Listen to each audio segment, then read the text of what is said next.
సుఖాలతో సుగుణాల మెట్లపై నడిపించి కనిపించు అయ్యప్ప స్వామి. మకర సంక్రాంతి సజ్జోతివై అరుదించి మహిమలను చూపించు మణికంఠ స్వామి. కర్మబంధము బాపు ధర్మశాస్త్ర కలిభీతి తొలగించు భూతాధినేత.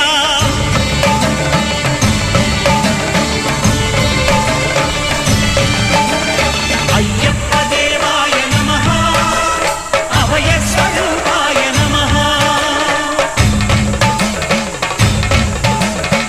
ఆద్యంతరహితమో నీ విశ్వరూపం, అజ్ఞానతిమిరం నణచు శుభదీపం.